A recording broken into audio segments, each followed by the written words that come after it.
د اسلامي امارت له بریا وروسته په هیواد او په ځانګړې توګه بلخ ولایت کې د تولیداتو سکتور د پام وړ وده کړې ده. دمګړی یاد ولایت له 80 څخه د زیاتو کورنیو محصولاتو په برخه کې ځان بسیاینې ته رسېدلی چې له دې ډلې څخه د چرګانو غوښه د یادونې وړ ده. مسؤلین وایي د بلخ په فارمونو کې هره ورځ له 40,000 څخه تر 50,000 پورې چرګان تولید او بازار ته وړاندې کیږي. ما تقریبا در حدود 1200 فارمای رسمی داریم در ولایت بلخ.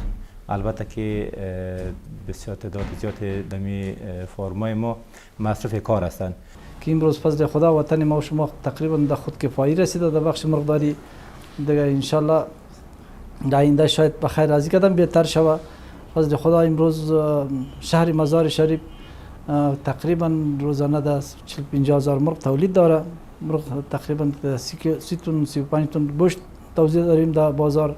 بلخوا بیا فارم لرونکي له شته کاري چاپیریال څخه د رضایت ترڅنګ له اسلامي امارت او ملي سوداګرو څخه غواړي چې په هیواد کې د سړو خونو د جوړولو او د چرګوړو د تولید په برخه کې پانګونه او همکاري وکړي. چند بخشی که ما مردم در بخش مرغداری مشکلات داریم، سردخانه نداریم. وقتی که بعضی وقت مرغ زیاد تولید مرغ بالا میره، وقتی که مرغ بالا شد فارمدار متضرر میشه، گوشت بازار ارزان میشه.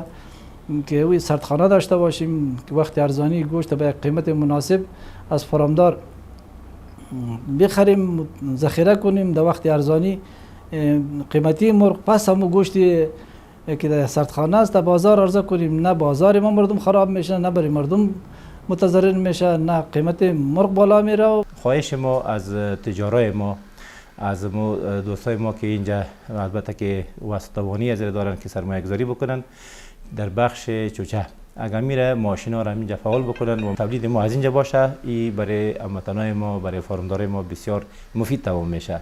ورته مهال اقتصادي کارپوهان هم ټینګار کوي چې د ځان بسیاینې ترلاسه کولو لپاره د کورنیو تولیداتو په برخه کې لا ډیرو هڅو ته اړتیا لیدل کیږي او هیوادوال باید د کورنیو تولیداتو په کارولو سره له یادو تولیداتو ملاتړ وکړي او د هیواد په اقتصادي وده کې پراخه ونډه واخلي.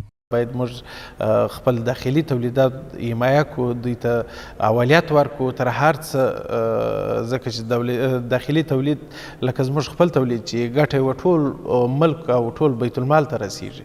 نو د خلکو څخه هم دا غوښتنه ده چې په هر شي کې و داخلي تولیدات ته اولیت ورکړي. عمیق دسترسی و عمیق ما که ارزیابی کردیم انشاءالله تعالی همین چیزی که واردات وطن است، اگرون و شاو است، فرنیچر است، چوکی است، میز است، خوراک پیاز است، ترکاری باب است، انشاءالله تعالی 70-75% وطن ما تولید میکنه.